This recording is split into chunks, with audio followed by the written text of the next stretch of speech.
Hey there, welcome to Animated Gyan. We are on a mission to hit the big 100k. Only 3% of our viewers are actually subscribed. Subscribe now to help us feel motivated and create more such videos.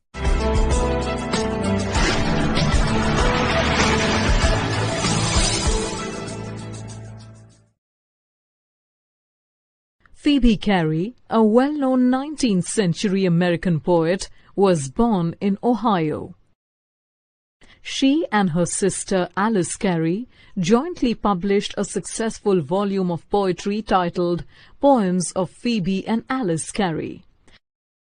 After the success of their book, the sisters moved to New York, where they wrote prolifically and hosted literary gatherings. Phoebe Cary, apart from writing poetry, also contributed to the newspaper, The Revolution, which was known for its radical feminist views. Her notable works include poems and parodies, poems of faith, hope, and love, and hymns for all Christmas.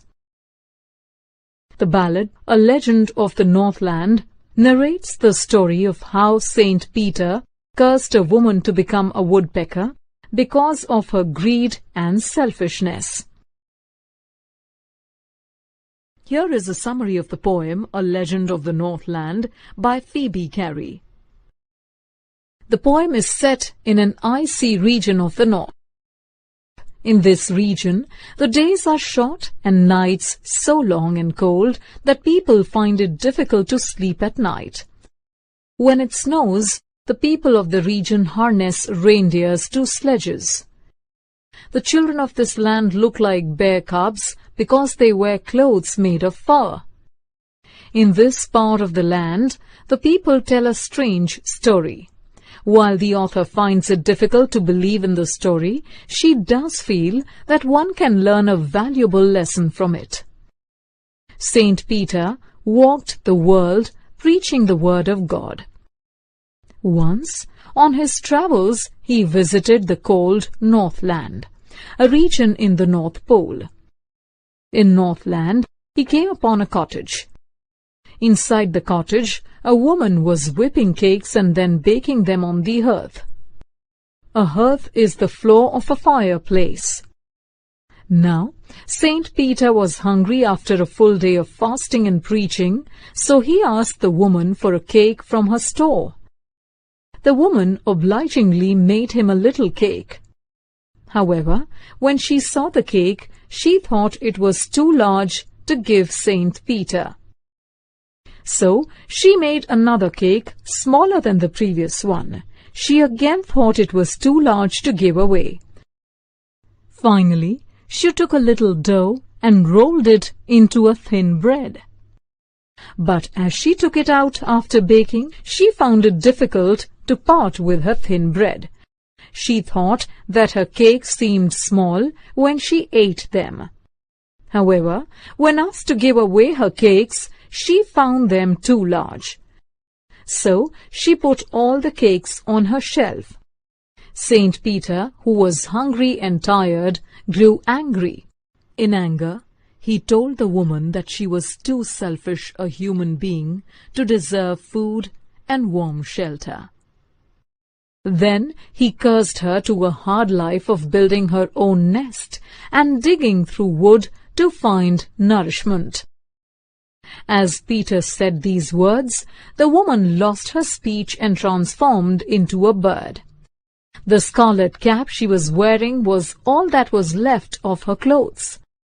She flew up the chimney as her clothes burned to ashes and came out as a woodpecker. So now every schoolboy can see her in the wood where she lives to this day, drilling for food.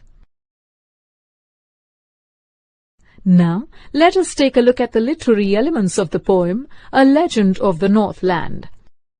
The poem is written in the form of a ballad. A ballad is a form of a poem which is often set to music. A ballad is an ideal form for telling stories in a poem. In the poem, Cary expertly employs the ballad form to narrate the legend of Saint Peter and the woodpecker. Assonance is a literary device which uses similar vowel sounds in a line.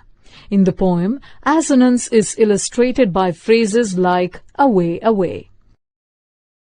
In the poem, Carrie repeats certain words to state the theme of the poem. By repeating the words like cake, faint, boring, she brings out the theme of greed and selfishness. Carrie, through imagery, emphasizes on the exotic setting of the poem. She uses phrases like in the Northland, harness the swift reindeer, bears cubs to convey this message. Later in the poem, she uses imagery of boring into hard, dry wood, scarlet cap, and black as coal to state the moral of the story. This poem is in the form of a ballad, where usually the second and fourth lines in the stanza rhyme. The words few and through rhyme with each other, whereas Northland and winter do not. So the rhyme scheme for this poem is ABCB.